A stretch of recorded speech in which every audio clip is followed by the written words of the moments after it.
제48조 국회는 의장 1인과 부의장 2인을 선출한다.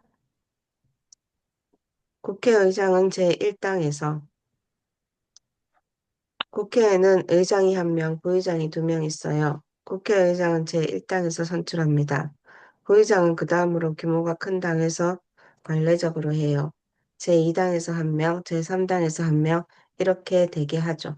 관례적으로 그렇게 해왔습니다. 왜냐하면 선거를 해봤자 결과가 뻔하잖아요. 그래서 국회의장을 뽑을 때 일단 의원수가 제일 많은 다수당, 그러니까 제1당 내에서 투표를 해요. 후보들이 쭉 나와서 유세를 하고 그 당의 의원들이 뽑습니다. 이렇게 뽑힌 사람을 다른 당에서도 다 밀어줘요. 국회 본회의장에서 표결하긴 하지만 형식적인 거예요. 당내에서 누가 1등이 되느냐가 제일 치열해요. 당내에서 1등으로 뽑히면 그 사람이 그냥 의장이 되니까요. 그래서 국회의장 선거에 나오면 자기 당 국회의원들은 계속 찾아다녀요. 다른 당 국회의원을 찾아다닐 필요가 없어요. 제49조. 국회는 헌법 또는 법률을 특별한 규정이 없는 한 제적의원 과반수와 출석의원 과반수의 찬성으로 의결한다. 가부동수일 때에는 부결된 것으로 본다. 우리나라에는 없는 캐스팅 보트 제도. 국회 의결을 위해서는 대개 제적의원 과반수가 출석하고 출석한 의원의 과반수가 찬성을 해야 합니다. 즉 찬성과 반대의 수가 같을 때에는 부결되고요. 국회의원이 300명이니까 의결을 위해서는 과반수인 150명에서 한 명이라도 더 와야 해요. 그런 다음 출석한 151명 플러스 알파가 투표를 해서 출석한 사람의 과반수가 찬성하면 통과가 돼요. 2018년 10월에 있었던 김기영 헌법재판관 임명 동의안 표결을 예로 들어볼게요. 이때 111표를 받고 임명 동의안이 통과되었는데 출석한 사람이 160명 정도 됐으니까 80명 넘으면 통과되는 거였어요.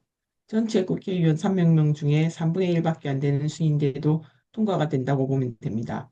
가부 동수일 때에는 부결이라고 했죠. 만약에 300명이 출석해서 150대 150이 나오면 어떻게 될까요? 통과가 안 된 겁니다. 이건 나라마다 조금씩 달라요.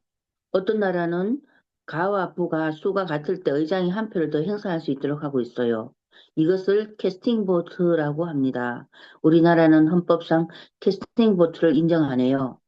가부 동수가 되면 그냥 부결이에요. 미국의 경우에는 가부 동수일 때 의장이 캐스팅 보트를 행사합니다. 제50조 1.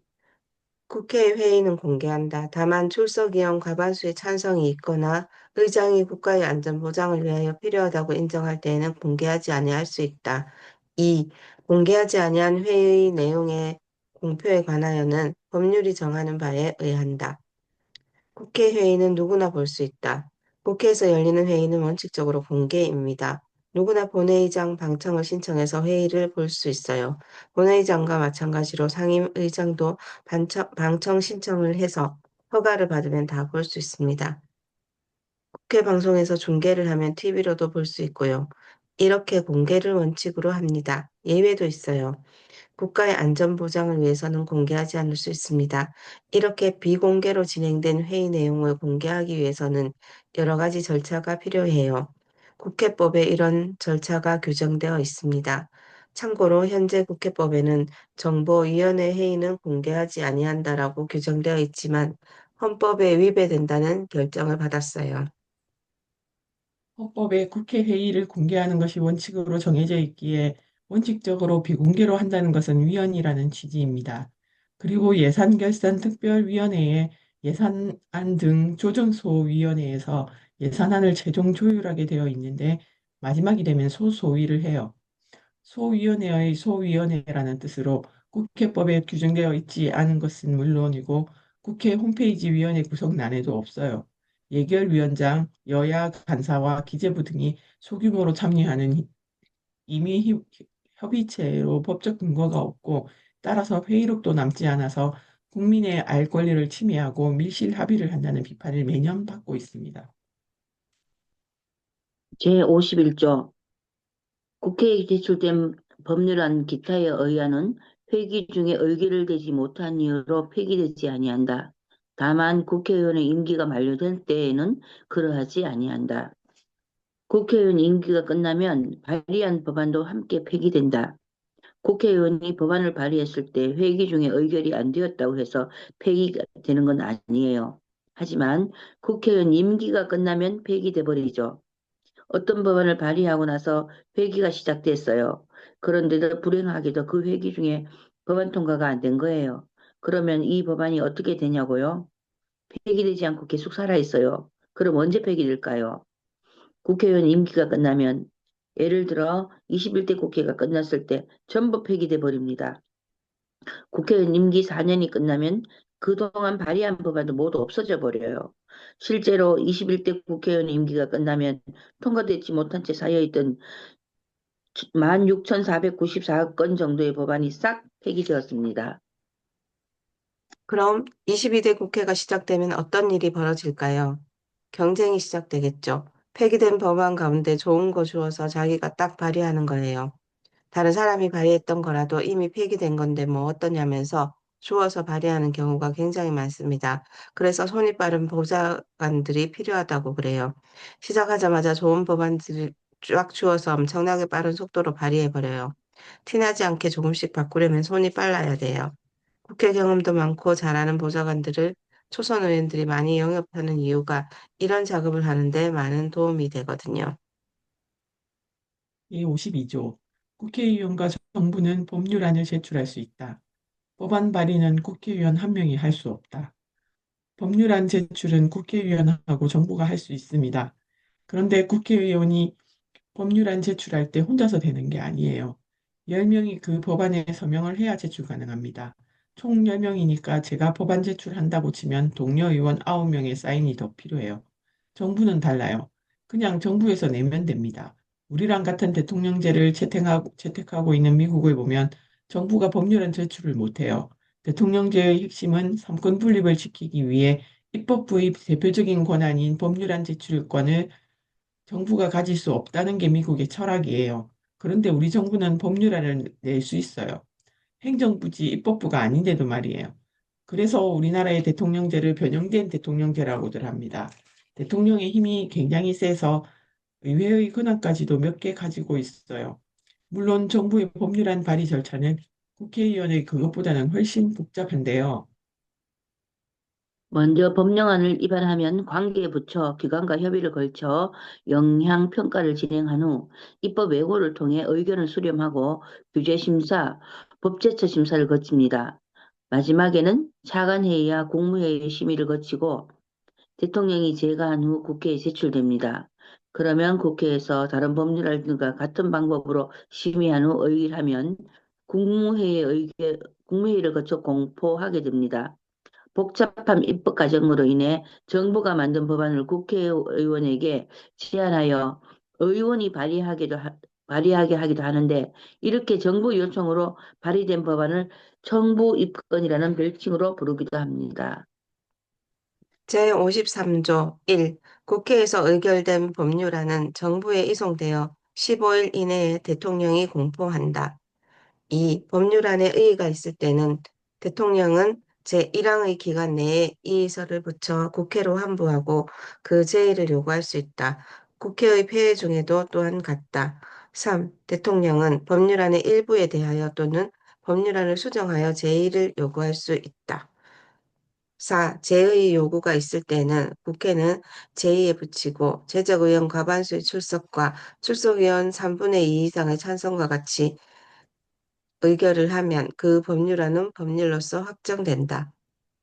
5. 대통령이 제1항의 기간 내에 공포나 제의 요구를 하지 아니한 때에도 그 법률안은 법률로서 확정된다. 6. 대통령은 제4항과 5항의 규정에 의하여 확정된 법률을 지체 없이 공포하여야 한다. 제5항에 의하여 법률이 확정된 후 또는 제4항에 의한 확정 법률이 정부에 이송된 후 5일 이내에 대통령이 공포하지 아니한 때에는 국회의장이 이를 공포한다. 7. 법률은 특별한 규정이 없는 한 공포한 날로부터 20일을 경과함으로써 효력을 발생한다. 대통령은 의결된 법률안을 국회로 돌려보낼 수 있다. 법률안 공포는 대통령이 합니다. 국회에서 법률안을 의결하면 정부로 보내요. 그러면 국무회의의 의결을 거친 다음에 공포하게 됩니다. 만약 대통령이 그 법률안에 이의가 있을 때에는 15일 이내에 이의서를 붙여서 다시 국회로 보낼 수 있어요. 3항은 대통령이 법률안에 대해 이의가 있다고 국회로 돌려보낼 때 법률안의 일부에 대해서 수정해서 의결해 달라고 할 수 없다는 얘기예요. A라는 법안이 넘어왔을 때 다 좋은데 이것만 고쳤으면 좋겠다고 할 수 없습니다. 그냥 통째로 다시 만들어 달라고 하는 거지. A 법안의 99%는 반영할 테니 1%만 바꿔달라는 식은 안 돼요.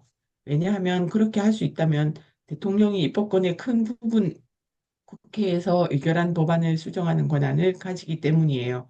사항에 따라 제의 요구가 있으면 제의에 붙입니다. 다시 의결하는 거죠. 이때는 제적의원 과반수의 출석과 출석의원 3분의 2 이상의 찬성으로 정부와 같은 의결을 하면 그 법률안이 법률로서 확정돼요. 아까 국회가 법안 통과시킬 때는 어땠나요? 제적의원 과반수 출석의원 과반수 찬성이면 법안 통과였죠. 그런데 대통령이 제의하라고 돌려보낸 경우에는 제적의원 과반수 출석의원 3분의 2 이상 찬성이 필요합니다. 그러면 원래 법안 그대로 확정되는 거예요. 여기서 질문 하나. 대통령의 이런 법률안 제의 거부권은 아무런 제한 없이 행사할 수 있는 것일까요? 위 헌법 조문을 보면 아무런 조건이 붙지 않았어 제한 없이 행사할 수 있는 것처럼 보입니다. 그러나 많은 헌법학자들은 헌법적 원칙에 따른 내재한 제한이 있다고 보고 있어요. 예를 들면 본인 혹은 가족의 사적 이익을 위해 특정 법률안에 대해 거부하는 것은 안 된다고 합니다. 왜냐하면 대통령은 이해상충을 피해야 하는 공무원으로서의 정념 의무를 지고 헌법 수호의 의무도 가지고 있기 때문이죠.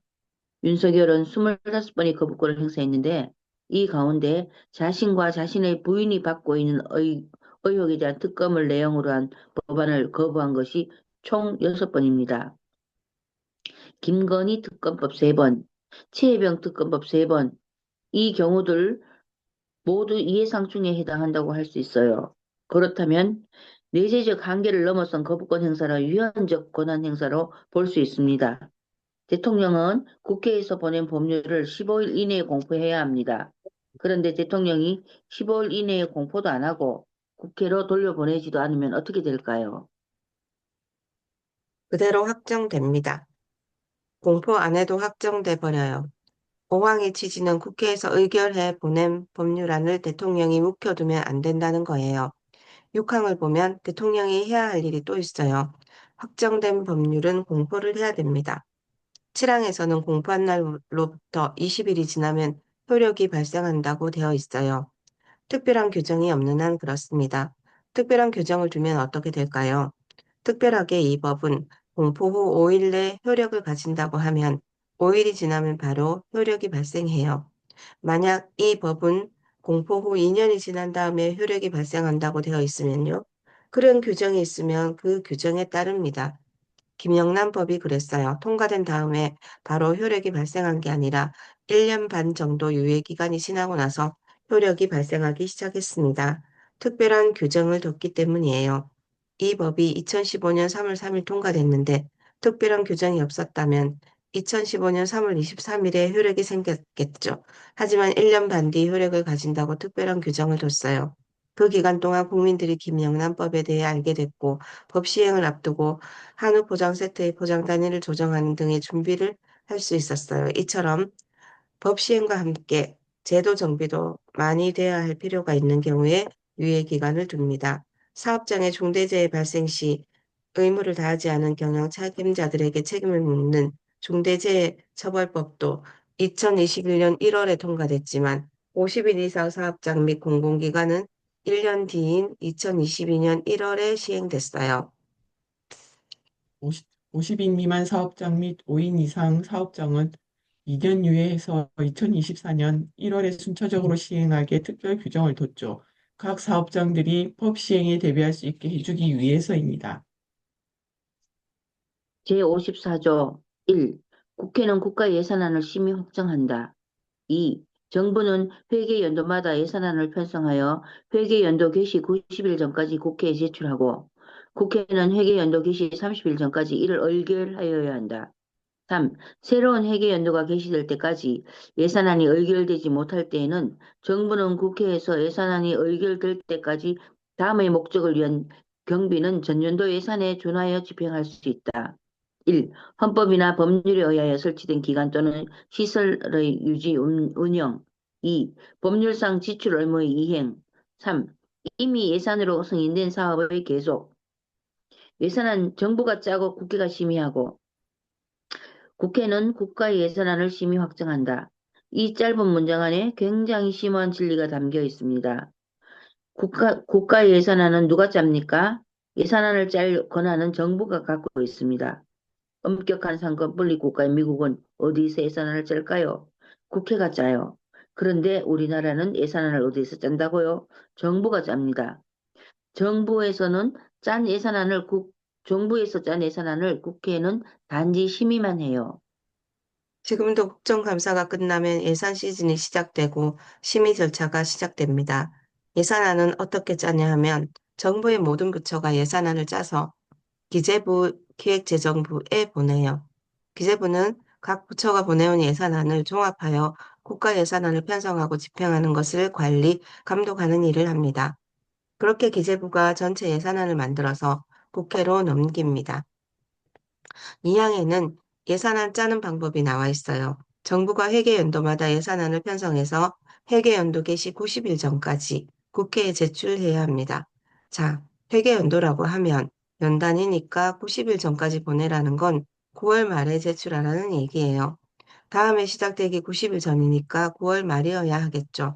그럼 국회는 회계연도 개시 30일 전까지 심의를 해요. 대략 11월 말 정도까지 심의해서 의결하여야 합니다. 만약 국회가 예산안과 세입 예산안 부수 법률안을 매년 11월 30일까지 심사하지 못할 경우 정부가 제출한 예산안 등이 자동으로 본회의에 부의됩니다. 만약에 새로운 회계연도가 개시되었는데도 예산안 의결이 안 되었다면 정부는 어떻게 해야 할까요? 정부는 사망의 1, 2, 3에 쓰여 있는 경우에 한해서는 전년대 예산에 준해서 경비를 집행할 수 있어요. 이걸 준예산안이라고 합니다.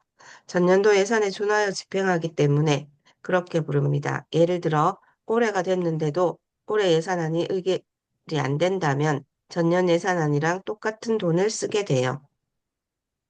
제55조 1. 한 회계 연도를 넘어 계속하여 지출할 필요가 있을 때에는 정부는 연한을 정해서 계속비로서 국회의 의결을 얻어야 한다. 2. 예비비는 총액으로 국회의 의결을 얻어야 한다. 예비비의 지출은 차기 국회의 승인을 얻어야 한다. 계속되는 지출은 계속비, 갑작스러운 지출은 예비비로, 55조는 계속비랑 예비비 이야기입니다. 1항에서는 계속비를 다루는데 한 회계 연도를 넘어 계속하여 지출을 할 필요가 있을 때 정부는 연한을 정해서 계속비로서 국회의 의결을 얻어야 한다고 되어 있어요. KTX 건설을 예로 들어보겠습니다. 대규모 공사인 만큼 단기간에 공사가 끝날 리가 없잖아요. 그러니까 5년 동안 짓겠다고 한 다음에 계속비라는 것으로 국회의 의결을 받아요. 5년 동안 700조를 쓰겠습니다. 2025년도에는 700조 중에 180조를 쓰겠습니다. 이런 식으로 의결을 받아요. 다음으로 이 항에서 말하는 예비비가 뭘까요? 예산안을 짤 때 항목이랑 액수 같은 걸 딱딱 정해주죠. 그런데 항목에 정해둔 일만 일어나는 건 아니잖아요. 산불이 크게 난다든지 구제역이 크게 유행한다든지 하면 갑자기 큰 돈을 써야 하는데 이렇게 예고 없이 발생하는 일에 대비해서 미리 예산안을 정해둘 수는 없죠. 이런 경우를 대비해서 처음부터 항목 없이 예비비라고 묶어놓은 덩어리가 있습니다. 각 부처마다 있거든요.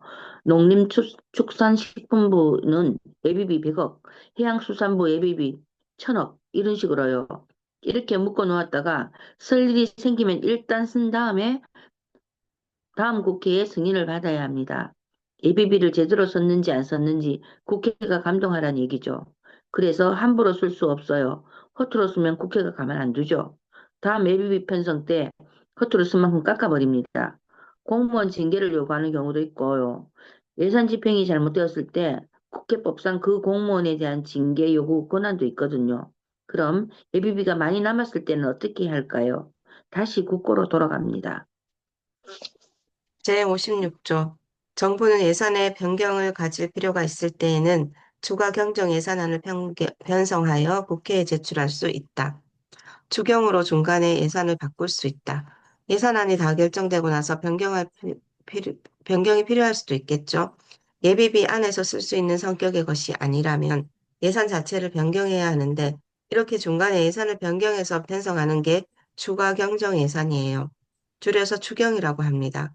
정부에서 추경을 편성해서 국회에 제출하려면 하면 국회에서 의결을 합니다. 다만 추경을 아무 때나 할 수는 없어요.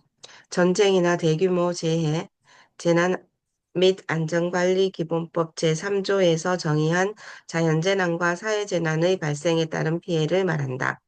가 발생한 경우 경기 침체, 대량 실업, 남북관계의 변화, 경제 협력과 같은 대내외 여건의 중대한 변화가 발생하였거나 발생할 우려가 있는 경우 법령에 따라 국가가 지급하여야 하는 지출이 발생하거나 증가하는 경우 등에만 추경을 할 수 있도록 하고 있어요. 제57조. 국회는 정부의 동의 없이 정부가 제출한 지출 예산 각 항의 금액을 증가하거나 새 비목을 설치할 수 없다. 쪽지 예산은 이제 끝. 57조는 국회가 마음대로 예산을 늘릴 수 없고 정부의 동의를 구해야만 예산을 늘릴 수 있다고 되어 있어요. 반면에 깎는 건 정부의 동의 없이도 할 수 있어요. 국회가 정부가 짠 예산안 중 어떤 항목은 쓸데없는 것 같으니까 깎고 싶다고 하면 그건 됩니다. 국회가 갖고 있는 건 예산을 늘리는 권한이 아니라 깎는 권한이에요. 예를 들어서 우리 지역에 KTX 나야 하니까 정부가 100억 원을 편성해 놓은 걸 130억 원으로 올릴 수 있을까요? 못합니다. 정부가 동의해줘야 해요. 제 지역구 구민들이 예산 좀 지역에 많이 갖고 오라고 그러면 제가 우리 지역 예산 늘릴 수 있나요? 정부 승인 없이는 안 돼요. 이것 때문에 예산 갖고 오기가 어렵습니다. 만약 국회에서 마음대로 예산을 늘릴 수 있으면 국회의원들끼리 이번에는 너 밀어줄 테니 다음에는 나 밀어줘. 이러면서 예산 늘린 다음에 그 예산을 올해는 의원 지역구에 주고 내년에는 B 의원 지역구에 줄 수도 있겠죠. 쪽지 예산이라고 들어보셨죠? 이게 편법인데 예전에 쪽지 예산이 횡행했던 이유가 있습니다. 정부가 어떻게든 예산안을 통과시키려면 예산에 대한 심의권이랑 의결권을 가진 국회를 설득해야 하잖아요. 그러니까 약간 딜을 하는 거예요. 영향력 있는 의원한테 가서 필요한 지역 예산 내용이 적힌 쪽지를 받아서 예산을 늘려주면 그 의원은 찬성표를 던져요. 이런 식으로 예산안을 통과시켜요. 회의할 때 보면 자그마한 쪽지가 계속 들어온다고 해서 쪽지 예산이라고 합니다. 액수가 적어서 쪽지 예산이 아니에요. 예를 들어서 땡땡땡 의원이 지역구에 예산 20억을 주면 찬성 찍어준답니다. 이런 쪽지가 계속 들어온다는 거예요. 근데 19대 국회 때 국회법이 바뀌어서 일정 시간이 지나도 예산안 의결을 못하면 그냥 정부 예산안 그대로 올라가게 되어 있어요. 그래서 쪽지 예산안이 요즘에는 소용없어서 많이 줄어들었습니다. 정부가 굳이 그 쪽지에 적힌 요구들을 들어줄 필요가 없습니다. 제19대, 19대 때 국회법 바뀐 게 많아요. 그래서 겸직도 못해, 연금도 못 받아, 쪽지 예산도 없어요. 19대까지 국회의원의 황금 시기였다는 우스갯소리도 있어요. 제58조. 국채를 모집하거나 예산 외에 국가가 부담이 될 계약을 체결하려 할 때는 정부는 미리 국회 의결을 얻어야 한다. 국채 발행에는 국회 의결이 필요하다. 국채를 발행할 때는 국회 의결을 미리 받아야 합니다. 국채가 뭔지 아시죠? 국가가 국채라는 형태의 증권을 발행하여 판매해서 돈을 빌리는 거예요. 국채는 정부의 공식 채무가 돼요. 그래서 국채를 사면 국가에 대한 채권자가 됩니다. 국채를 사면 국채 증서에 쓰여 있는 이자율 만큼 이자가 들어오고 다른 자산에 비해 안정적이기 때문에 국채를 투자 순환으로 많이 사요. 특히 미국 국채요. 안전하다고 보는 것이죠. 물론 우리나라 국채도 살 수 있어요. 예전에 발행해놨던 것도 있고 정기적으로 법에 의해서 어느 정도는 계속해서 국채를 발행하거든요. 제59조. 조세의 종목과 세율은 법률로 정한다. 지방자치단체 마음대로 세금을 만들 수 없다.